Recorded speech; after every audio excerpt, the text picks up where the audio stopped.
चलिए तो आज हमारा जो टॉपिक है बच्चों वो डिस्कस करेंगे ब्लड। ठीक है। कार्टिलेज और बोन्स हम ऑलरेडी डिस्कस कर चुके हैं, बहुत सारी बातें कार्टिलेज और बोन के बारे में। तो यहाँ पर स्टार्ट करते हैं हम लोग बेटा ब्लड से। बहुत ही इंपॉर्टेंट टॉपिक है आपका ब्लड और बहुत इजी भी है। ठीक है। तो अभी तक हमने पढ़ा जो आपके टिश्यूज थे जिनमें आप पढ़ रहे थे। अभी अगर रिकैप करें ब्लड के केस में तो मैंने बताया था कि स्पेशलाइज कनेक्टिव टिश्यू भी कुछ होते हैं, और वो स्पेशलाइज कनेक्टिव टिश्यू जो हैं उनमें अगर आप बोलोगे तो स्पेशलाइज कनेक्टिव टिश्यू में आप बोलोगे फ्लूइड कनेक्टिव टिश्यू। ठीक है। या इसी को बेटा हम बोलते हैं वैस्कुलर कनेक्टिव टिश्यू। क्या बोलते हैं? Vascular connective tissue. तो ये टिश्यू जो था ये दो तरीके के थे, एक आप देख रहे थे ब्लड और दूसरा बच्चों हम देख रहे थे लिम्फ। तो लिम्फ तो हम लोग यहाँ पर डिस्कस करेंगे नहीं, ब्लड के बारे में पढ़ना है हमें। ठीक है। तो ब्लड क्या है हमारा? फ्लूइड कनेक्टिव टिश्यू है या वैस्कुलर कनेक्टिव टिश्यू है, और ये बहुत सारे काम करता है। जैसे एक तो टेम्परेचर रेगुलेशन में भी ब्लड हेल्प करता है, फिर देर बेटा बोलोगे ट्रांसपोर्टेशन में हेल्प करता है। ओके। बेसिक रोल क्या है इसका? Transportation of nutrients and also oxygen molecules. ठीक है। तो न्यूट्रिएंट्स, ऑक्सीजन मॉलिक्यूल्स एक्सेट्रा। ठीक है। Now next, blood is also responsible for the respiration. ठीक है। तो रेस्पिरेशन में भी रोल प्ले करता है कहीं ना कहीं। तो ये कुछ मेन फंक्शंस हैं इसके, और नाइट्रोजनस वेस्ट के रिमूवल में भी हेल्प करता है। तो बहुत सारे रोल्स हैं अलग अलग करके, लेकिन मेन जो रोल है वो यही है कि ट्रांसपोर्ट कराता है वो न्यूट्रिएंट्स का, ऑक्सीजन का और CO2 का। ठीक है। ये बहुत इंपॉर्टेंट फंक्शन इसका। तो वन बाय वन हम लोग डिस्कस करेंगे, एंटर करेंगे ब्लड। ठीक है। चलिए, सबसे पहले ब्लड। ब्लड को हम लोग डिवाइड करते हैं दो पार्ट। पहला बच्चों होता है उसको बोलते हैं प्लाज्मा, और दूसरा बेटा जो होता है उसको बोलते हैं फॉर्म्ड एलिमेंट्स,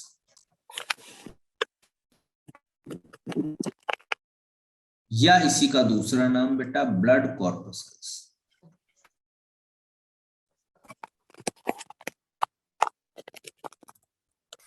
बेटा माइक ऑफ कर लो इसका है।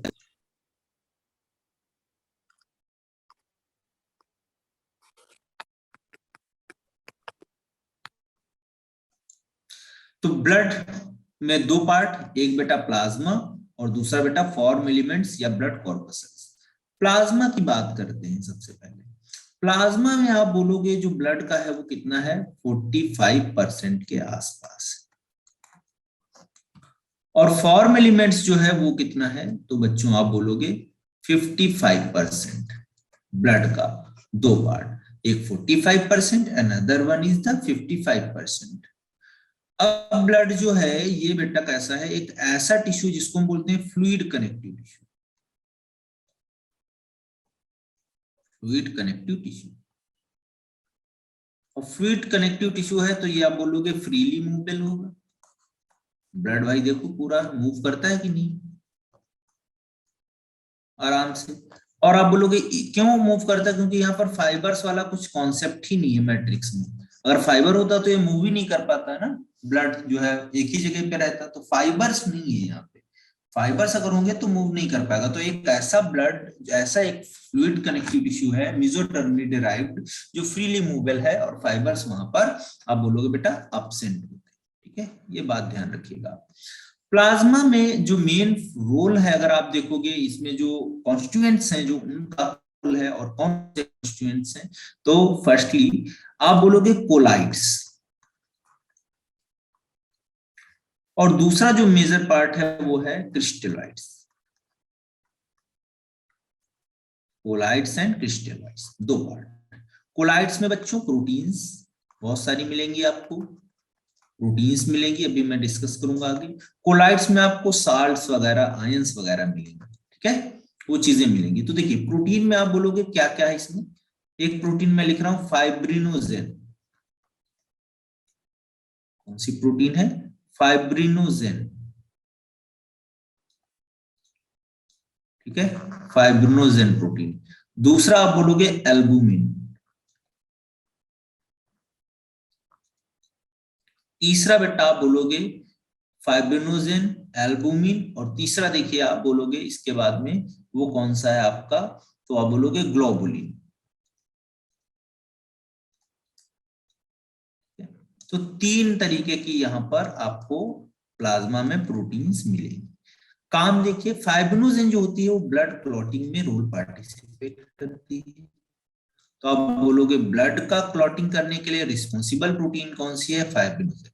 एल्बुमिन की बच्चों बात करोगे तो एल्बुमिन एक ऐसा प्रोटीन है जो ऑस्मोटिक बैलेंस को मेंटेन करती है।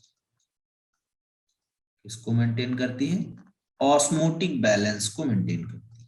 दूसरा देखिए, ग्लोबुलिन की बात करोगे आप तो ग्लोबुलिन जो है वो एक ऐसा प्रोटीन है जो डिफेंस में हेल्प करेगा। ऑस्मोटिक बैलेंस, ब्लड क्लॉटिंग, और ये सारी चीजें आपको देखने को मिलेंगी, ठीक है। तो ये है कहानी आपकी, ये देखिए, ये बहुत इंपॉर्टेंट है। क्रिस्टलाइट्स में बेटाओगे तो आप बोलोगे साल्ट्स, आयंस मिलेंगे, इससे सोडियम, क्लोराइड आयंस, मैग्नीशियम, आप बोलोगे जिंक, ये सारे जो आपके होंगे, बहुत सारे फॉस्फेट, बाइकार्बोनेट आयंस, ये सारे जो आपके मॉलिक्यूल्स होंगे, ये जो सारे आपके जो है आयंस दिखेंगे, ये प्रेजेंट होंगे प्लाज्मा में। तो इनके अलग अलग रोल है अपने। जैसे क्वेश्चन पूछता है कि बफर को कौन मेंटेन करता है ब्लड के, तो बफर को मेंटेन करने के लिए आप देखोगे वहां पर क्या है, ये बाइकार्बोनेट आयंस, ठीक है, बहुत इंपॉर्टेंट पार्ट। दूसरा बच्चों देखिए इसके बाद में, यहां पर आप बोलोगे कि प्लाज्मा जो होता है वो येलो येलो विस्कस या स्ट्रॉ कलर का जो है एक पार्ट होता है, और इसी को हम प्लाज्मा को ही हम क्या बोलते हैं, दैट इज द मैट्रिक्स। यही मैट्रिक्स है, ठीक है। ब्लड का मैट्रिक्स क्या है, ठीक है, यही। बफर का मतलब बेटा होता है जो पीएच को मेंटेन करता है, फिर आप केमिस्ट्री में पढ़ते हो पीएच को मेंटेन करने वाला, उसको हम क्या बोलते हैं, बफर, ठीक है। तो पीएच कौन मेंटेन करेगा ब्लड का, करीब करीब 6 पॉइंट जो है आपका 8-9 के आसपास, मतलब 7 के आसपास में, तो वो जो है उस पीएच को मेंटेन करता है, बफर बोलते हैं उसको, बाइकार्बोनेट आयन को। तो ये कुछ बातें हो गई आपके प्लाज्मा में केस में। अब इसमें कुछ नाइट्रोजनस वेस्ट भी होते हैं भाई, नाइट्रोजनस वेस्ट को भी कैरी करते हैं, हार्मोन्स भी प्रेजेंट होते हैं, विटामिन भी प्रेजेंट होते हैं। इस प्लाज्मा में बहुत सारी चीजें, कुछ एंजाइम्स भी होते हैं। तो प्लाज्मा में बहुत सारी चीजें प्रेजेंट होती हैं, और वो एक मेजर पार्ट है, 45% बनाता है ब्लड का।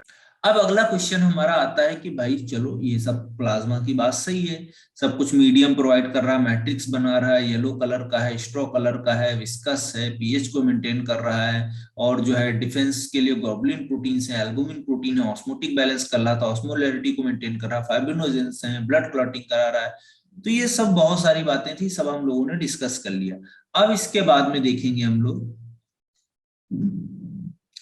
अब इसके बाद में हम बोलेंगे फॉर्म एलिमेंट्स, फॉर्म एलिमेंट्स। तो फॉर्म एलिमेंट्स जो हैं वो कौन कौन से हैं, तो पहला देखिए आप, आरबीसी, या बोलोगे red blood cells, red blood cells, RBC को हम क्या बोलेंगे, रेड ब्लड सेल्स। ये आरबीसी जो है बहुत इंपॉर्टेंट है। देखिए ये जो आरबीसी है, कुछ बातें हम समझते हैं इसमें।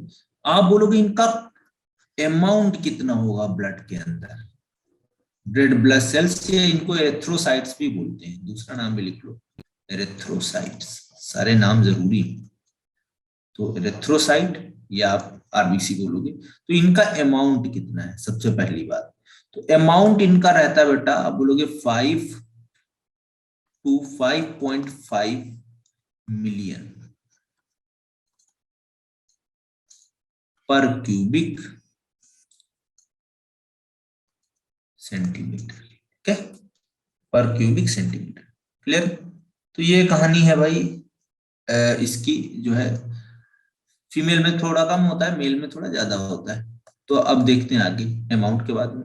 लाइफ स्पैन देखिए आप, लाइफ स्पैन इनका नियर अबाउट होता है कितना, 120 डेज। इसके अलावा ये आप बोलोगे स्टार्टिंग में, डेवलपमेंटल स्टेट पर स्टार्टिंग में इनमें न्यूक्लियस प्रेजेंट होता है,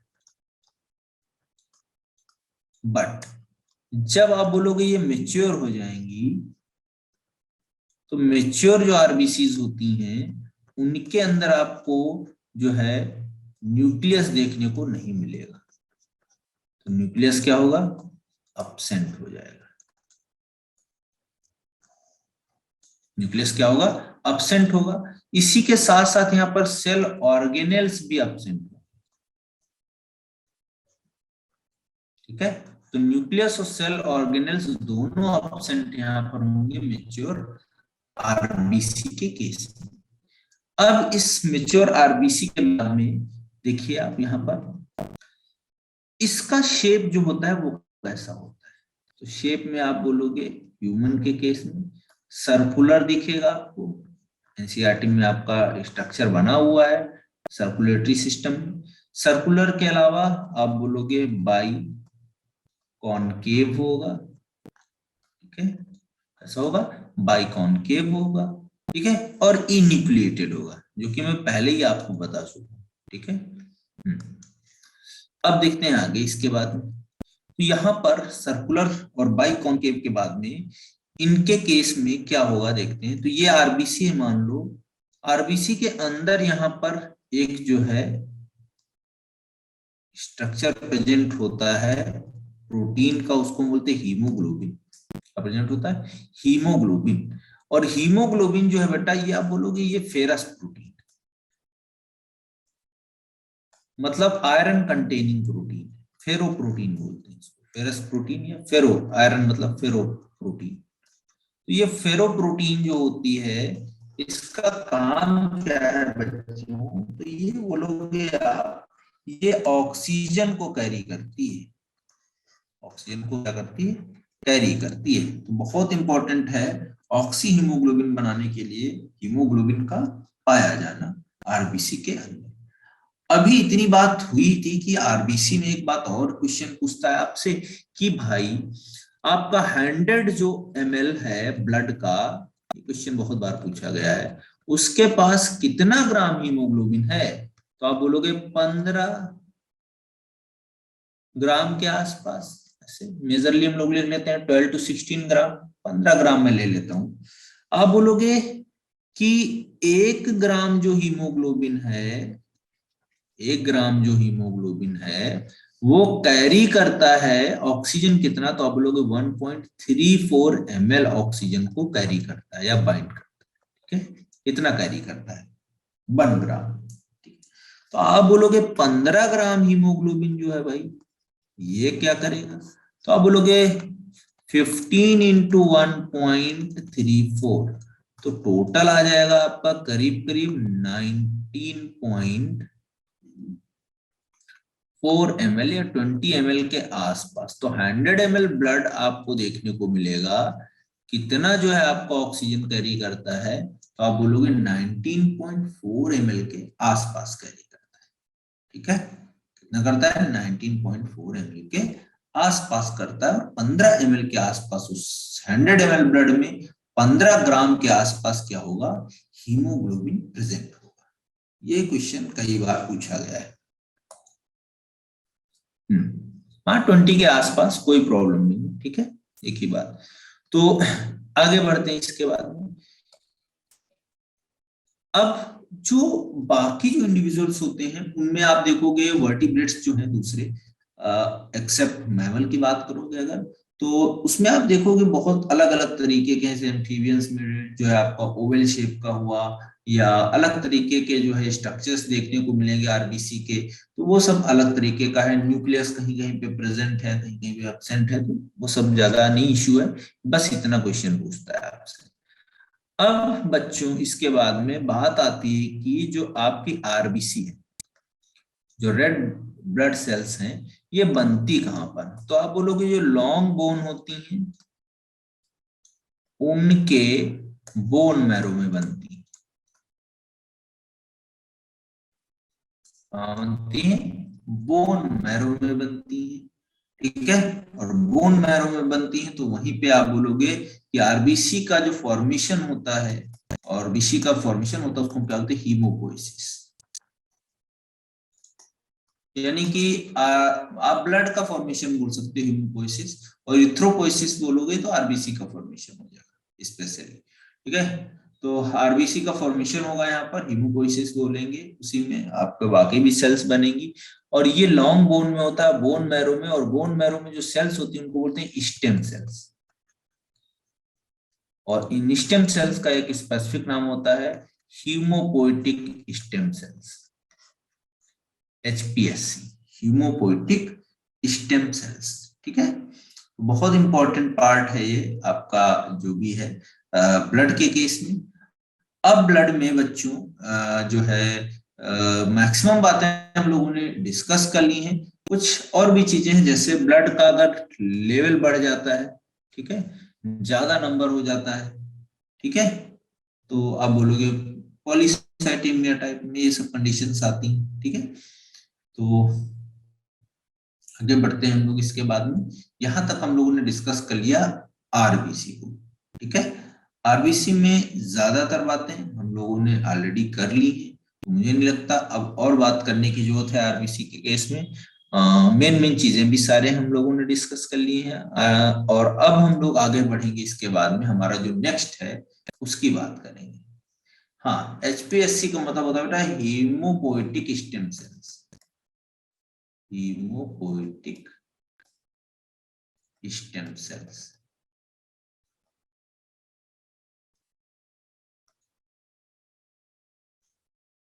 और हीमोपोएटिक स्टेम सेल्स क्या करती है? ब्लड का फॉर्मेशन करती है, और ब्लड में ही क्या है आपका? आरबीसी है, ठीक है।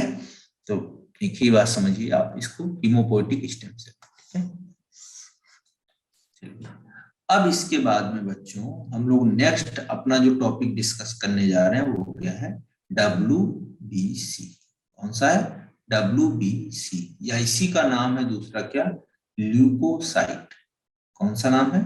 डब्ल्यूबीसी, या ल्यूकोसाइट, या तीसरा नाम क्या है? White blood sales. क्या नाम है? व्हाइट ब्लड सेल्स, डब्ल्यूबीसी बोलते हैं, ठीक है। तो अलग अलग तरीके की यहाँ पर जो है आपकी सेल्स देखने को मिलेंगी ब्लड के अंदर। और लास्ट वन जो आपका है वो कौन सा है? प्लेटलेट्स, ठीक है। उनकी भी हम लोग द लास्ट जाके थोड़ा बहुत डिस्कस करेंगे जरूर उनसे, ठीक है, कि वहां पर उनके पास क्या क्या चीजें। अब बच्चों हम लोग बिना वक्त को जाया किए हुए अगले टॉपिक पे चलते हैं, और वो कौन सा है? दूसरा आपका ल्यूकोसाइट। या बच्चों इस ल्यूकोसाइट के अलावा हम क्या बोल सकते हैं इसको? डब्ल्यूबीसी। या हम और दूसरा क्या बोल सकते हैं डब्ल्यूबीसी के अलावा? White blood sales.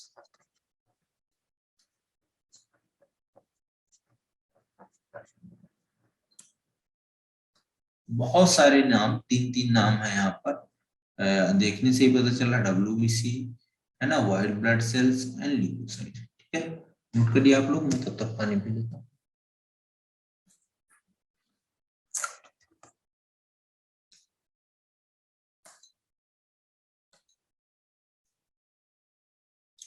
White blood corpses बिल्कुल कह सकते हो, कोई प्रॉब्लम नहीं।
चलिए बच्चों, तो आगे बढ़ते हैं हम लोग। इसके बाद में हमारा जो अगला पार्ट है उसको डिस्कस करते हैं। हमने बोला ल्यूकोसाइट या डब्ल्यूबीसी या व्हाइट ब्लड सेल्स या कॉर्पसल्स क्या है ये। तो इनका नंबर आप बोलोगे करीब करीब 6000 से 8000 के आसपास, ठीक है, पर mm³, ठीक है। तो ये इतना रहेगा आपका 6 से 8000। अब इसके बाद देखिए इनका लाइफ स्पैन इनका ज्यादा कुछ खास नहीं है। आप बोलोगे 5 to 6 डेज, एक हफ्ता मान के चलिए।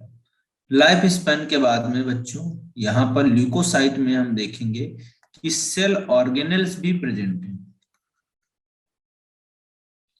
एंड सेल ऑर्गेनेल्स के साथ साथ में आप बोलोगे और क्या प्रेजेंट है, तो आप बोलोगे न्यूक्लियस भी प्रेजेंट है, ठीक है। और न्यूक्लियस बहुत जगह पे यहाँ पे कैसा है, लोब्ड न्यूक्लियस है, लोब्ड लोब्ड प्रेजेंट है, कई सारे लोब प्रेजेंट है, ठीक है। आगे देखते हैं। अब इनको दो पार्ट में हम डिवाइड करते हैं। सबसे पहले आप बोलोगे ग्रेनुलोसाइट, और दूसरा आप बोलोगे ए ग्रेनुलोसाइट। तो ग्रेनुलोसाइट और ए ग्रेनुलोसाइट। ग्रेनुलोसाइट को याद करने का मैं तरीका भी आपको बता देता हूं। वो भी बेटा बोन मैरो में ही बनेगा, डब्ल्यूबीसी भी। हीमोपोएटिक स्टेम सेल मतलब हीम मतलब ब्लड, ब्लड को बनाएंगे, ब्लड में डब्ल्यूबीसी भी आएंगे, ठीक है। ग्रेनुलोसाइट को ऐसे हम याद करते हैं, बेन बेंटेन आपने पढ़ा होगा, कार्टून वार्टून देखे होंगे बेंटेन, तो उसको बेंज याद रखो, ठीक है, बेंज। तो बेंच का मतलब क्या हुआ कि बेसोफिल, इसिनोफिल्स, न्यूट्रोफिल्स और ग्रेनुलोसाइट। जेड मतलब जी, ठीक है, बेंच। ए ग्रेनुलोसाइट में आप याद रखो MLA, monocyte lymphocyte, A for a granulocyte. इस तरीके से याद रखना है आपको, बहुत इजी वे में, ठीक है। चलिए आगे देखते हैं। इसमें बच्चों अब आप बोलोगे कि जो ग्रेनुलोसाइट और ए ग्रेनुलोसाइट है उनका क्या स्ट्रक्चर है, क्या रोल है, कैसे क्या कहानी, सब ये 1 by 1 हम लोग डिस्कस करेंगे। तो पहला हेडिंग हम डाल लेंगे ग्रेनुलोसाइट। ग्रेनुलोसाइट, ग्रेन्यूल्स का फॉर्मेशन क्या कहलाएगा, ग्रेनुलोसाइट कहलाएगा। पहला सेल आपका न्यूट्रोफिल्स, पहला सेल आपका न्यूट्रोफिल्स। न्यूट्रोफिल सेल्स आप देखोगे तो 65 to 70% of WBCs।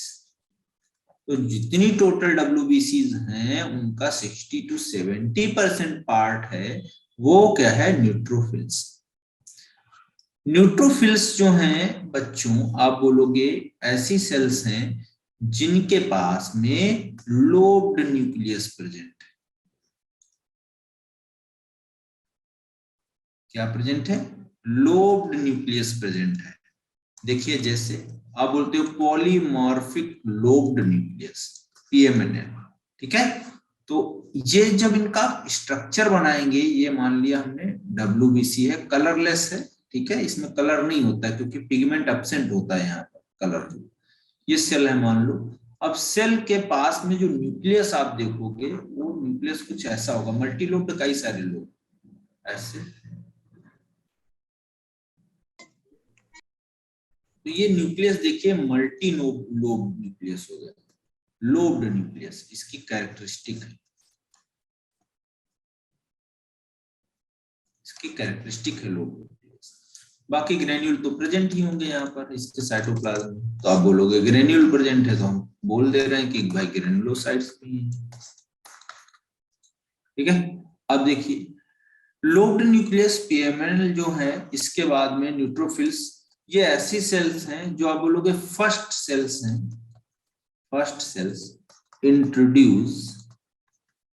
introduced at the site of infection। अगर हमको कहीं इंफेक्शन हो जाता है तो आप बोलोगे इन्फेक्शन जहां पर होगा वहां सबसे पहले जो सेल लड़ाई करने जाएगी, बॉडी को बचाने के लिए जाएगी, वो न्यूट्रोफिल सेल होगी। इसलिए हम इनको इम्यून सेल्स की कैटेगरी में ही रखते हैं। तो first cell introduce at the site of infection, जहां पर इंफेक्शन होगा ये सबसे पहले पहुंचेगी। इसके अलावा ये फैगोसिटिक नेचर की है। इस नेचर की है, फैगोसिटिक नेचर की।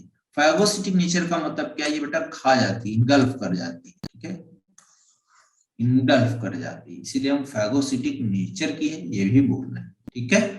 तो सेल्स स्ट्रक्चर्स प्रेजेंट ही होंगे, यहाँ पर सेक्रेटरी नेचर के होंगे ही, ग्रेन्युलोस प्रेजेंट ही होंगे, लोब न्यूक्लियस है ही इनके पास, सबसे पहले साइट ऑफ इन्फेक्शन पहुंचेंगे। तो आप बोल सकते हो कि ये न्यूट्रोफिल्स बहुत एक बड़ा रोल प्ले करती है हमारी इम्यूनिटी के अंदर, ठीक है।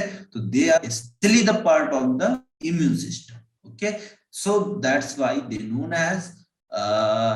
as immune cells, okay. But it now next thing is, after the neutrophils we will be discussing about the next type of WBC, that is known as basophil cells, and after that we discussing about the eosinophils, okay. So remaining 2 hours type of WBCs, in one of which is basophil, okay. Now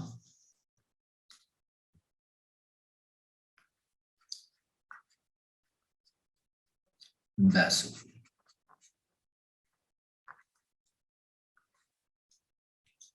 Basophils actually releases 3 chemicals: heparin.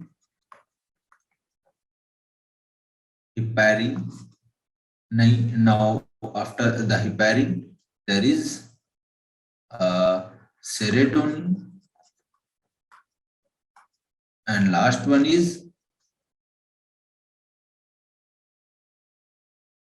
heparin, serotonin and histamine,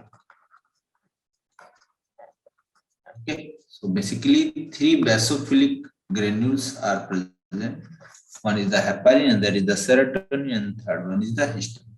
Heparin, now discussing about the heparin. Actually heparin is the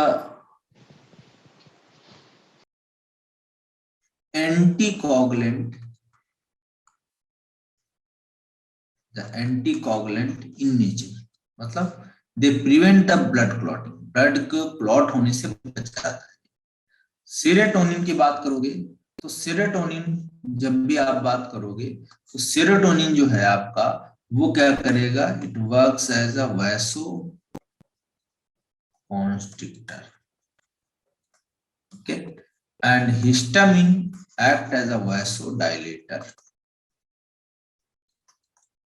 देखिए ये कहानी है आपकी इस तरीके से। तो यहाँ पर आपका ये आप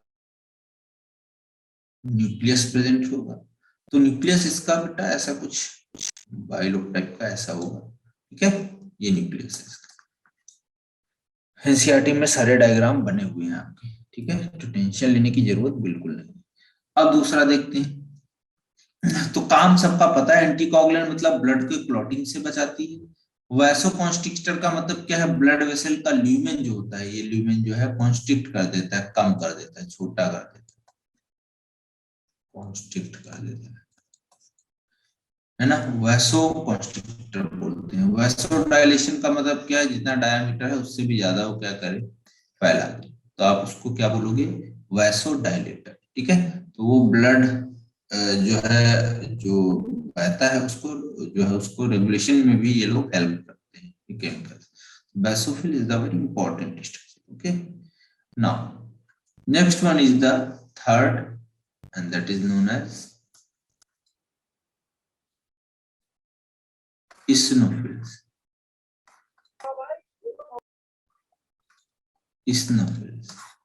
Eosinophils actually increases in case of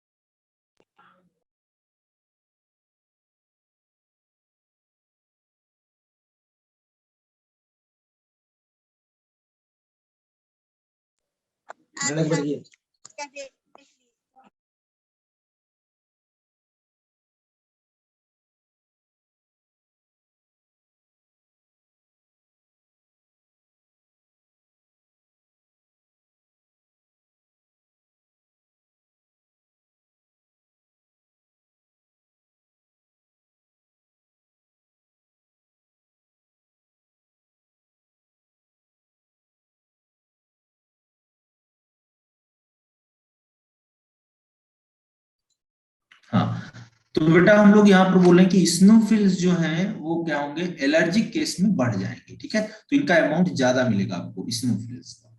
इसके अलावा देखिए इनका स्ट्रक्चर जो होगा ऐसे कुछ बनेगा, हेडफोन के जैसा न्यूक्लियस है इनका, ये न्यूक्लियस। ठीक है, ये ग्रेन्यूल्स है। तो स्नोफिल्स increase in case of allergy, allergy के केस में क्या होगा, इसका जो है स्नोफिल्स बढ़ा हुआ होगा।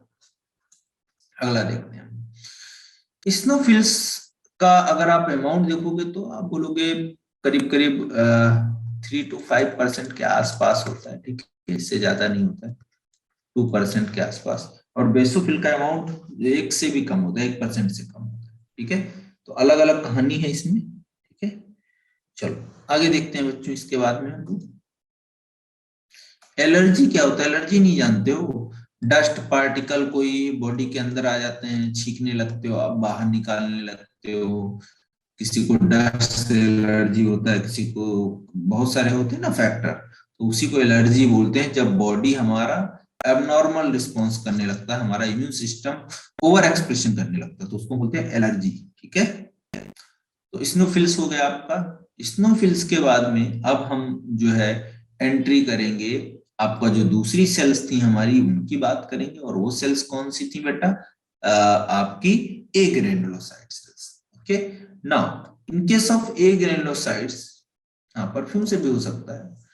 इन case of agranulocyte cells, जो दूसरा हमारा पार्ट था, that is the A granulocyte.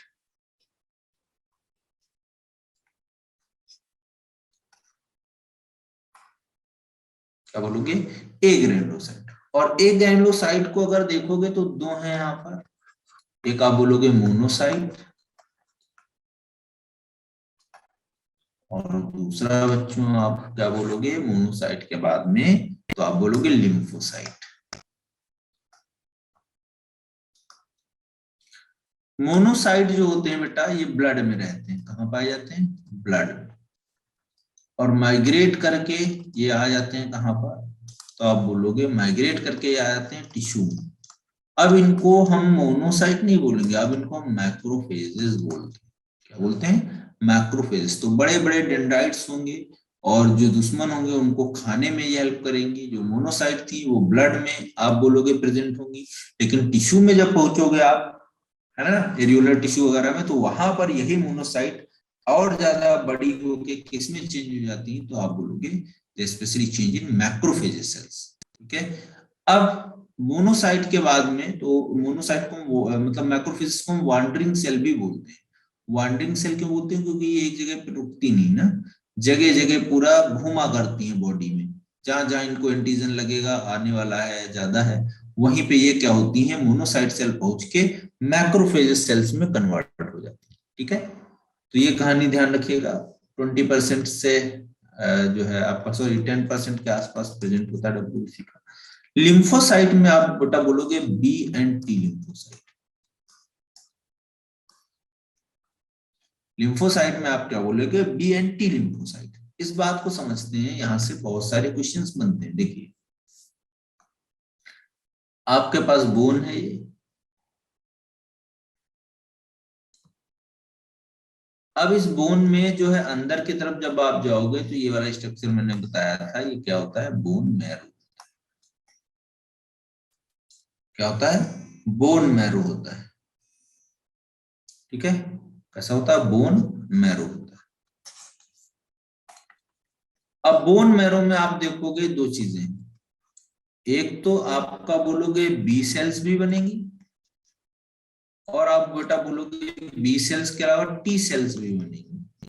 B और टी सेल्स बनी कहाँ, कहाँ बनी, बोन मैरो में। बी सेल्स जो होंगी वो आप बोलोगे मेच्योर भी हो जाती है कहाँ, बोन मैरो में। कहाँ मेच्योर हो जाती है, बोन मैरो में। और टी सेल्स माइग्रेट करके पहुंच जाती हैं, इनको संतुष्टि नहीं होती है, और ये यहाँ पर अपना कुछ नहीं, बस बन गई हैं लेकिन रुकेंगी नहीं, जाएंगी किसके पास में माइग्रेट होके, थाइमस के पास।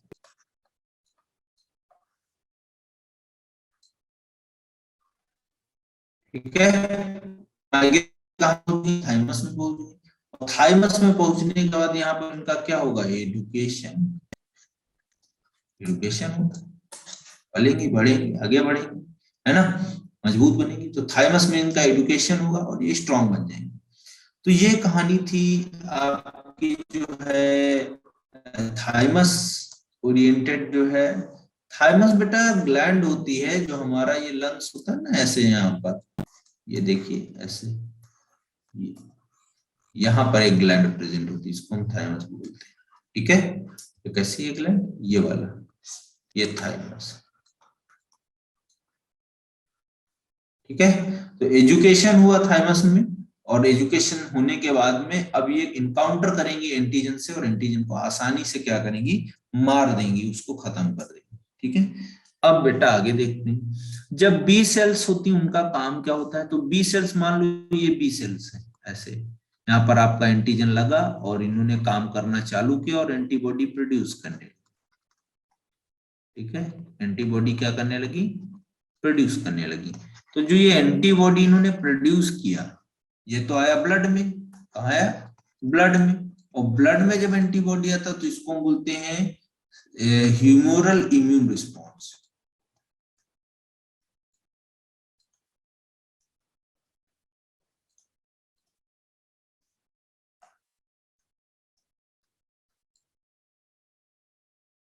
क्या बोलेंगे, ह्यूमोरल इम्यून रिस्पॉन्स। ठीक है, क्लियर है, या इसी को बोलते हैं एंटीबॉडी मीडिएटेड इम्यून रेस्पॉन्स। ठीक है, अब इसके बाद में अगर टी सेल्स हैं, ये मान लो बी सेल था, अगर टी सेल्स होता है तब क्या होगा, तो टी सेल्स अगर है, तो टी सेल्स में अगर आप बात करोगे,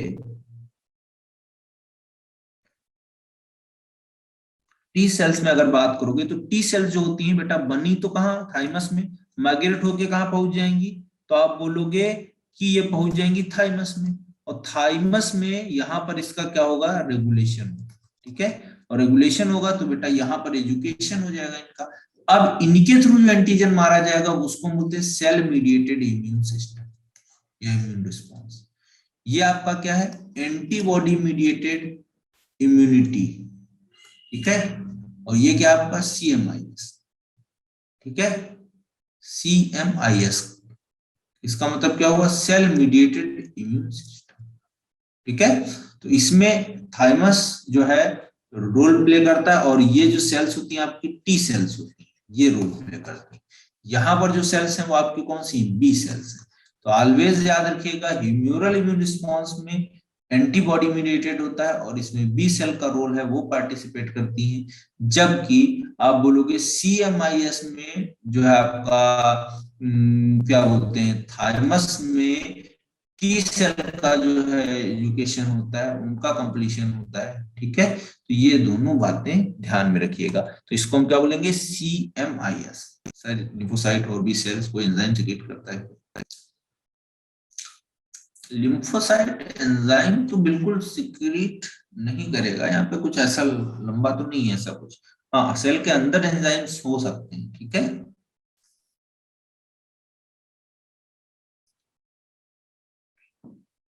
चलिए अब आगे बढ़ते हैं हम लोग इसके बाद में। तो नेक्स्ट हमारा सर स्प्लीन। स्प्लीन बेटा क्या होता है ना, जो हमारा ये आप पढ़ोगे ना, स्टमक, स्टमक ऐसे पढ़ते हो ना, स्टमक ऐसे, स्टमक के पास में एक लगा हुआ स्ट्रक्चर होता है लिम्फोइड स्ट्रक्चर, इसको हम बोलते हैं स्प्लीन।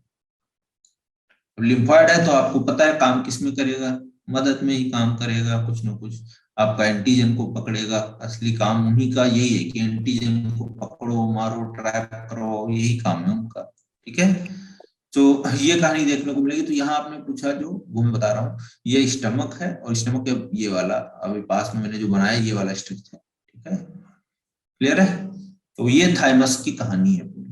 अब इस थाइमस के बाद में जब आगे हम बढ़ेंगे तो CMIS हो गया, cell mediated immune system complete हो गया। उसके बाद में अब बच्चों हम बात करेंगे कि भाई हम भी जो है अब जो है क्या करेंगे, प्लेटलेट्स को देखेंगे, ठीक है, क्योंकि यहाँ तो कंप्लीट हो गया सारा, ठीक है। स्प्लीन ये वाला होगा स्प्लीन। स्प्लीन में भी वांडरिंग सेल्स और ये सारी सेल्स प्रेजेंट होती हैं, मैक्रोफेजेस सेल्स प्रेजेंट होती हैं, रेड पल्प होता है, व्हाइट पल्प होता है, सारी चीजें होती हैं, ठीक है, लेकिन इंपॉर्टेंट नहीं है। आगे बढ़ते हैं हम लोग।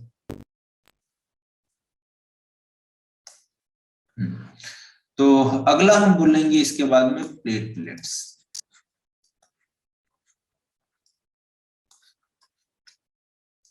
प्लेटलेट्स बेटा आप बोलोगे तो यहाँ पर क्या होंगी, मेगा कैरियोसाइट्स होंगी।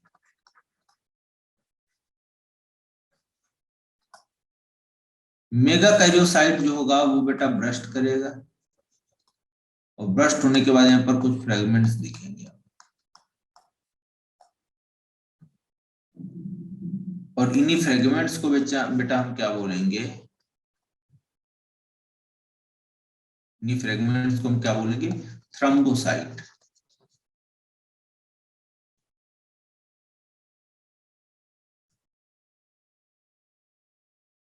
ठीक है, तो फ्रेगमेंट्स जो है उनको हम क्या बोलेंगे, थ्रम्बोसाइट्स, या इन्हीं को बेटा बोलते हैं प्लेटलेट्स।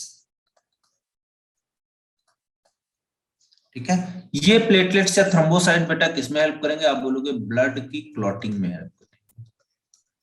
अगर ये नहीं होंगे तो ब्लड आसानी से क्लॉट नहीं बना पाएगा। ठीक है, तो थ्रोम्बोसाइट या प्लेटलेट्स जो होंगे ये बहुत इंपॉर्टेंट पार्ट है हमारी डिफेंस मैकेनिज्म के लिए, हमारी ब्लड क्लॉटिंग के लिए, और ये जो है आप देखोगे बहुत इंपॉर्टेंट है। ठीक है, चलिए अब आगे हम बढ़ते हैं इसके बाद। चलिए तो देखते हैं यहाँ पर, तो प्लेटलेट्स की कहानी आगे बढ़ते हैं। इनका लाइफ स्पैन 10 डेज के आसपास। इसके अलावा इनमें आप बोलोगे कि जो फ्रेगमेंट्स हैं सेल तो है नहीं, है डिफेंस में काम ही करेंगे। दूसरा आप बोलोगे कि ये इनका नंबर कितना होता है, तो 1.5 से 3.5 लाख।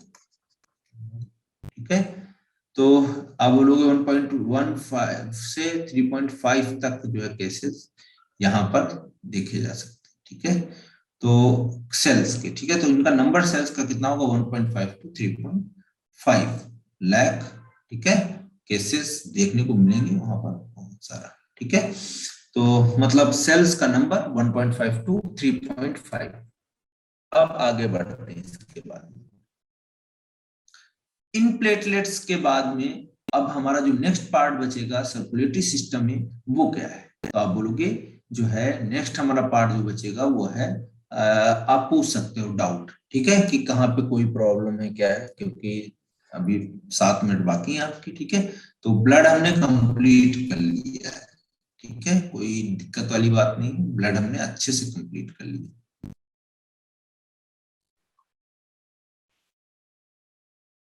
किसी को कोई डाउट?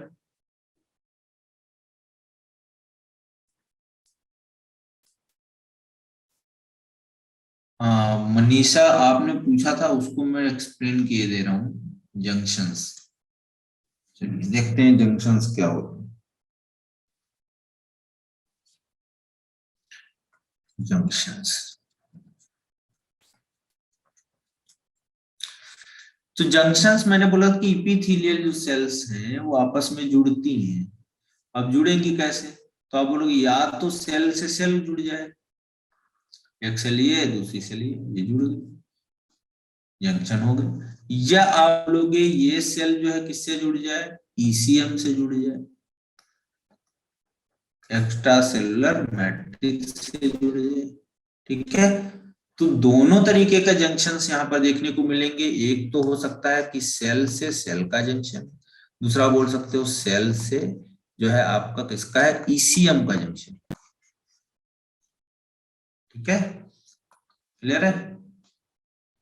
मेगाकैरियोसाइट सेल वही बनता है बेटा बोन मैरो में, ठीक है, बड़ा सा सेल होता है, ठीक है, वही टूटता है, वही फ्रेगमेंटेड होता है, उसी से ही आप बोलोगे फॉर्म एलिमेंट्स बनते हैं, ठीक है। अब हम इसमें तीन पढ़ रहे थे, एक आप पढ़ रहे थे टाइट जंक्शन, दूसरा हम लोग पढ़ रहे थे टाइट जंक्शन के बाद में, तो उसको आप बोलोगे कौन सा, कम्युनिकेटिंग जंक्शन, या आप उसी को बोलोगे कम्युनिकेटिंग के अलावा जो है that is the gap junction,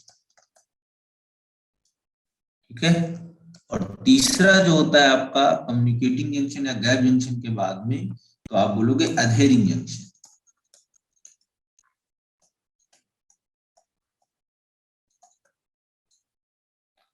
ठीक है। तो तीन तरीके के जंक्शन यहाँ पर देखने को मिल जाएंगे।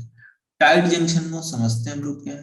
तो टाइट जंक्शन में मान लो दो सेल्स हैं, ऐसे ये एपिथेलियल सेल्स में होता है जंक्शंस, यहाँ पर ऐसे हैं। अब इनमें देखिए कोई लिटिल इंटरसेलुलर मैट्रिक्स तो है नहीं सेल वॉल में, ठीक है। तो लिटिल इंटरसेलुलर मैट्रिक्स होता है, आसानी से यहाँ पर क्या होगा, जो है आपका आसानी से क्या होगा बच्चों, यहाँ पर आप बोलोगे आसानी से क्या होगा, मॉलिक्यूल्स जो होंगे वो क्या होंगे, जो है आपके वो क्रॉस नहीं कर पाएंगे, ठीक है, वो अपनी जगह पे रहेंगे। ऐसा नहीं कि यहाँ से निकल गए, यहाँ से निकल गए, तो आप बोलोगे प्रिवेंट द, ये करते क्या, prevent the leaking of animals, ठीक है, prevent the leaking of animals ions and nutrients in tissues. Tissues में जो आयंस हैं इनको सबको लीकिंग से रोकता है, प्रिवेंट करता है, इसको बोलते हैं टाइट जंक्शन। पहला हो गया। दूसरा देखिए बेटा गैप जंक्शन। तो गैप जंक्शन में मैंने न्यूरॉन का स्ट्रक्चर बताया है आपको कई बार, ये गैप जंक्शन का सबसे बढ़िया एग्जांपल है यहाँ पर। तो यहाँ से केमिकल निकलेंगे, यहाँ पर अटैच करेंगे और इसको मैसेज देंगे, ठीक है, कि भाई तुमको काम करना है कि नहीं करना है। तो आपस में ये गैप जंक्शन को बनाते हैं। अब नेक्स्ट हम देखेंगे तीसरा, तो गैप जंक्शन कम्युनिकेटिंग जंक्शन भी कर रहे हैं। तीसरा जो आपने देखा उसको आप बोलोगे क्या है, अधेरिंग जंक्शन।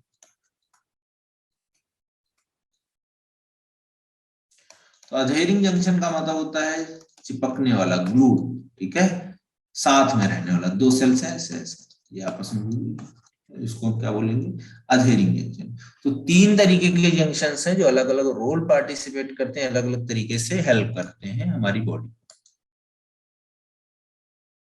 हाँ, मेगाकैरियोसाइट ब्रेस्ट होता है, बिल्कुल बेटा होगा है। चलिए, और किसी कोई डाउट वगैरह हो तो पूछ सकते हो आप। Anybody else?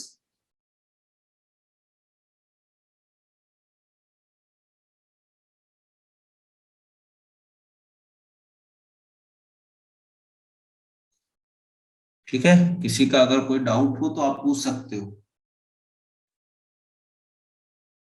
कोई डाउट नहीं, वेरी गुड। चलो, तो हमने आज ब्लड कंप्लीट कर लिया है। अब इसके बाद हमारा जो नेक्स्ट टॉपिक होगा ब्लड के बाद में, वो मसल्स वगैरह थोड़ा पढ़ना है, और मसल्स के बाद में हम लोग टिश्यू को स्टार्ट करेंगे, ठीक है। तो आज के लिए यहीं तक रखते हैं, मिलते हैं नेक्स्ट क्लास में। Thank you so much. Over to Divya ma'am.